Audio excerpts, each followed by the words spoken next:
So before I start this review, I am actually just curious to know, when you eat fish and chips, do you prefer to drink dark beer or light beer?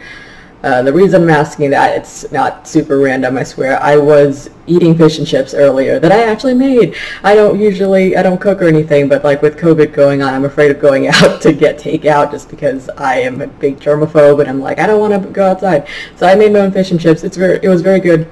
But I have always associated fish with like light beer, white wine, stuff like that. But the batter for this particular recipe used dark beer, and I think that's like a pretty common thing with fish and chips, if I'm correct. So, and I myself am a dark beer person, and I was craving dark beer today, so I decided to have my fish and chips with this Merdude Russian Imperial Coffee Milk Stout from, oh my gosh, I totally forgot the name of the brewery. It says Coffee Shop for Lovers of Coffee, Coffee Waves, Lowlie Brewing. There we go. That took a while. It's been a while since I've had this one, so it's like I totally don't remember. I don't know if you can actually see it, but I really love the can for this beer. But anyways, I had my fish and chips with this, and I thought, I mean, it was a bit milky. Like in retrospect, I probably should have had one of the other porters or stouts in my fridge, but it was still pretty good. So it got me thinking, like, what does everybody drink when they eat fish and chips? Just, you know, just like a kind of like a unofficial poll. Anyways, so where was I going with this? Okay, so I'm reading a book, but like before that, I just wanted to say I'm watching a TV series. It's Norwegian. It's called Wisting. Wisting. It's a W, so I think it's Wisting. But like, apologies if you're Norwegian and I butchered that. But yeah, it's about a detective and he's a chief inspector and his team, and they're in the first half of the season they investigate like a serial killer with the help of the FBI, and then the second part of the season they go into a old case of his where like he's accused of fabricating evidence or tampering with evidence. But it's really, really cool. Like I love murder mysteries, and I usually into the British ones. Those are my main ones that I watch. But this Norwegian one is like I ran out of beer episodes, and I was watching this, and I went, oh shoot, this is really freaking good. So I got sucked into that, and I almost didn't film this, but I realized if I don't film it now, I'm reading so many books, watching so many things, and playing games and everything. I was like, I'm totally going to forget the plot. I've already forgotten like half of it just while sitting here talking like this. And then also after that, I was listening, I was doing dishes and listening to the Magnus Archives. I'm only at the beginning of it, but it's really creepy and it's really cool. I think it's from the point of view of, like, if you're not familiar with it, it's from the point of view of an archivist who's working on like going through and like I guess weeding all these case files. He works in like an occult library. It's a library that specializes in like weird like occult paranormal cases. So he's going through it and seeing like, okay, does this have any merit? Like, is there any evidence that this is true? So on and so forth. So, you know, just from the perspective of a librarian, and I think that part of it is just fascinating. And plus, like the actual tales themselves are really like are creepy. Like I like horror novels and everything, but I don't really scare that easily. So, but these, like, I don't know if it's the music or anything, but it's kind of atmospheric, and it creeps me out, like especially like at night. And I'm like, ooh, that's kind of creepy. But of course afterwards I forget about it. But while listening, it is creepy. So if you haven't checked it out yet, I would recommend that if you're into horror. Anyways, so I am just going to jump in and talk about the book I was reading. So it's The Starless Sea by Erin Morgenstern. And I'm sure many of you have already read this book by now. It's been out for a while, I think, but Erin Morgenstern is, I think, most famous for her book, The Night Circus, which came out, God, years ago. I'm pretty sure I was like either in my senior year of undergrad or like had just graduated. But I remember I was interning in a museum at the time, and that was like years and years ago. But yeah, like my the girl that was interning with me, like, she was reading the book at the time, and she told me it was super good, and I put it in my to-reads list, and as usual, like, everything that goes in my TBR list, like, is in danger of getting shoved off to the side, and this one just I never got to it. But for some reason, like I was listening to, I think, an interview with Erin Morgenstern. Like she featured in an interview, like very, very briefly, and she said that some people like Starless Sea more than Night Circus, and she kind of talked about how I think it's about like an underground library. So I don't know, I got intrigued. I was like, okay, I'm gonna check it out.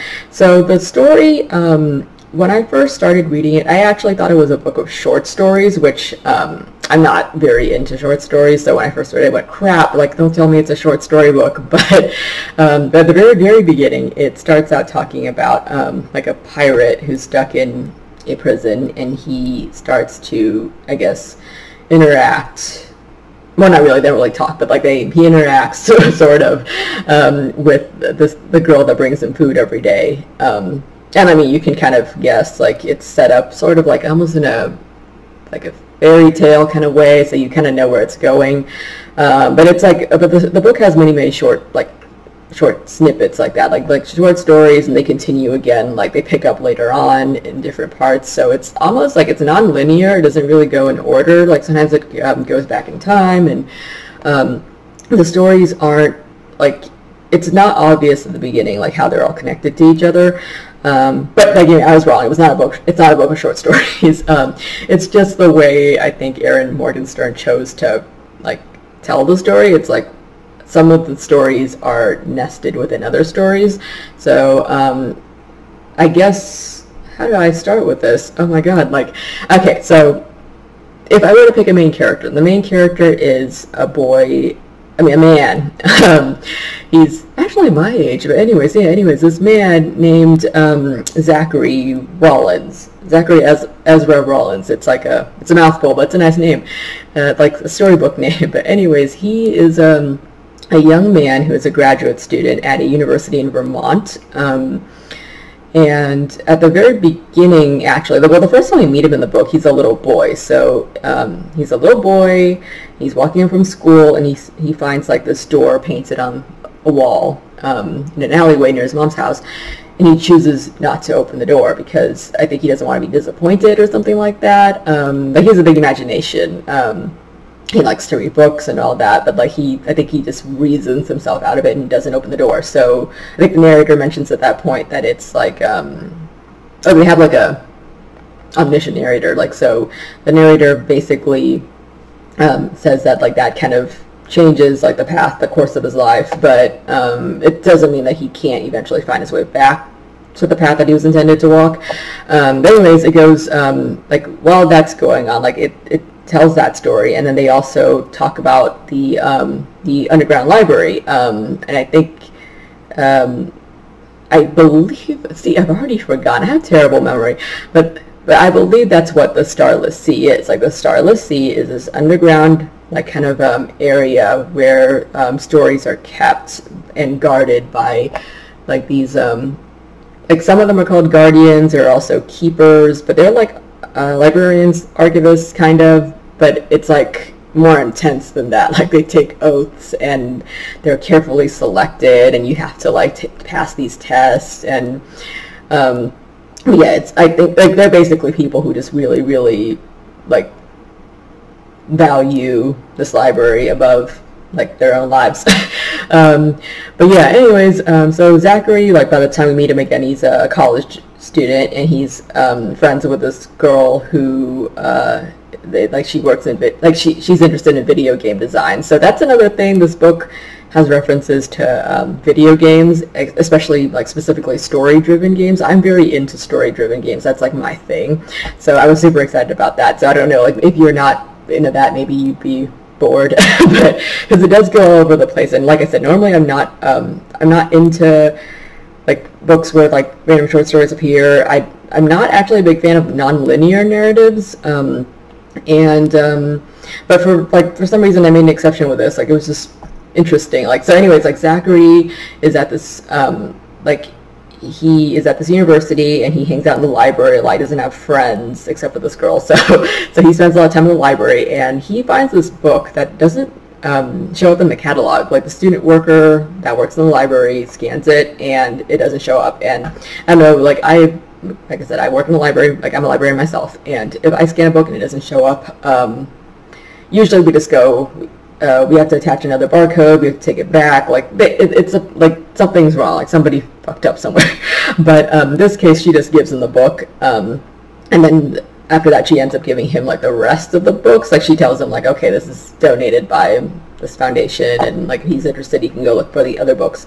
But this book that he reads, it's called Sweet Sorrows, I think. And the book, the unusual thing is like the book that he reads is the book that we're reading. Like that's what's implied. So because he says like when he starts out, it's about, you know, the pirate and the girl, and then he ends up reading his own story about him as a little boy in the alleyway with the door, which is really creepy. But he's not as creeped out as I would have been, so he just keeps on going, and he starts investigating. Eventually I actually don't remember how he gets here, but he starts looking for these symbols, like the bee, the key, and the sword, and those are the three symbols that appear. I think they appear in the Sweet Sorrows book, and they appear just repeatedly all over the place. So he tracks it down to this, he finds a photograph on Google where like a woman is wearing it at a ball, like a literary ball. So he goes to the ball in New York, and when he gets there, basically like the shit hits the fan. Like he goes to this ball, and at the ball he dances with this woman who's dressed as Max from the Where Wild Things Are, but it's like a super fancy version of Max's pajamas. It's like a ball gown, but themes like that. And then also at the ball he meets this man who tells him a story, and it's so bizarre. Like he goes into a room, I can't remember, he's like looking around, he gets lost something, he ends up in his room, and this guy just like puts his hands over his eyes and tells him a story. And like there's so many things that happen in this book that if they happen in real life, I'd be like, what the fuck, and I'd just run and be super like I just would not have accepted it the way that he did. But I don't know, the way that the story is told is just very, very beautiful. And even when she's telling the story about how, the story that the man tells Zachary is a story of time and fate and how they fell in love. And like the way he tells it is very beautiful, and just the way the scene is described is beautiful. And I am not the type of person that normally appreciates that. Like when someone says, oh, this book has such beautiful prose, and if you're into beautiful prose, like, you know, like maybe you'd like the book. I'm like, I don't really care. Like I'm only slightly cultured swine, and I don't have much of an appreciation for like lyrical writing or poetry. But this book, like I said, once again, like I made an exception once more. Like when I was reading it, I went, wow, I feel like it's almost magical, like haunting, like I felt like I was reading something like older than it actually is. I think this book came out either this year or last year, so like it felt like it was something like from a time long past. But yeah, and also like just to get on with it, like basically his life, like Zachary's life, and this man's life, and the woman that he meets at the ball, like they all start to I guess intertwine with each other, and they all have, like, it leads back to the underground library and all the stories that are associated with it, and the book that he's been carrying around, and then like all the people that he meets along the way. Like there's just this obsession with the library and with the books that like these people are carrying around. Like everybody has like a book that they guard, and like they're just very, very protective of these books, and like there are whole like missions like that they have to go on, where like they have to either like get a book back from someone or put a book back in its place, like stuff like that.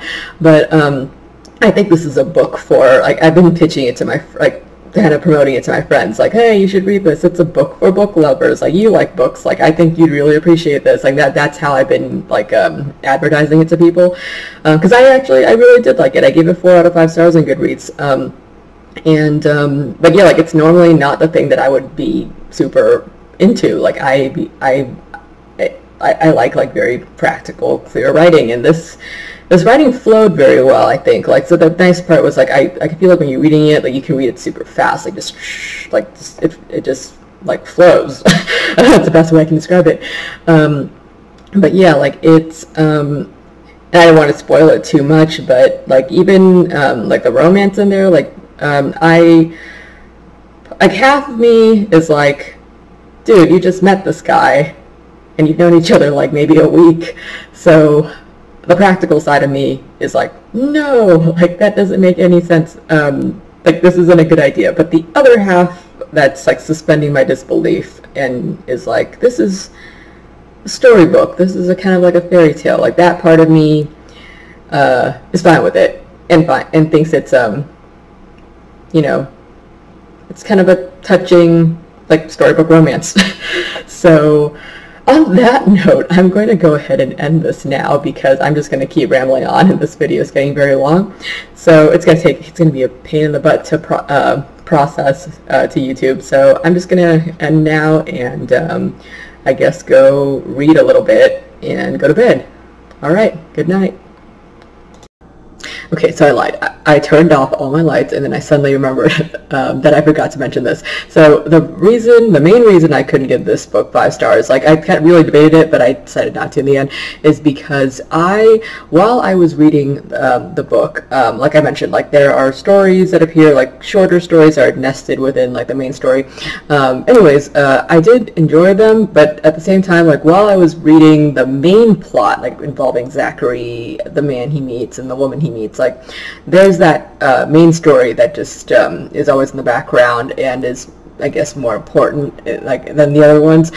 So while that's going on, there are moments that are like more suspenseful, and I just got super annoyed when those moments got interrupted by like the random short stories, like, or the seemingly random short stories. So, you know, you'd be reading and it's like, oh my god, he's being chased, and all of a sudden like this story will interrupt. So that just bugged me.